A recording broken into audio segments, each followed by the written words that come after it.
Crime world প্রতিদিন দুপুর 12টায় শুধুমাত্র R+ গোল্ডে। This channel does not promote any violent, harmful, or illegal activities. All content provided by this channel is meant for an educational purpose only. আর এবার আমরা যে খবরের দিকে নজর রাখবো, সদ্যজাত দেহ উদ্ধারকে কেন্দ্র করে চাঞ্চল্য।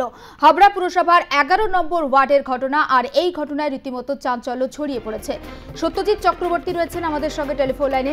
সত্যজিৎ, এখনো পর্যন্ত এই যে সদ্যজাত দেহ উদ্ধার হয়েছে, কে বা কারা এই দেহ ফেলে রেখে গেছে, কিছু কি জানা যাচ্ছে? এখনো পর্যন্ত কিন্তু জানতে পারেনি এবং গোটা এলাকায় একটা চাঞ্চল্য ছড়িয়েছে। তদন্ত শুরু করেছে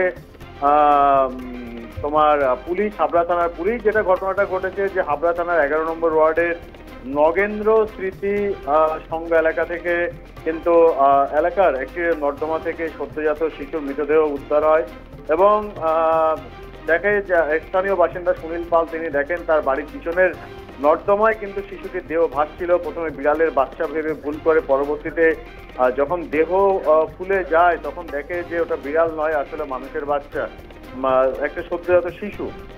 এরপর কিন্তু হাবড়া থানায় খবর দেয়, হাবড়া থানার পুলিশ এসে উদ্ধার করে এই মৃত শিশুটির দেহ এবং প্রকাশ্যে এইভাবে যে শিশুর দেহ ফেলে গেল, সেই শিশুটি জীবন্ত ছিল নাকি মৃত অবস্থায় ফেলে দেওয়া হয়েছে, সবটাই কিন্তু খতিয়ে দেখতে তদন্ত শুরু করেছে হাবড়া থানার পুলিশ। বেশ, ধন্যবাদ সত্যজিৎ।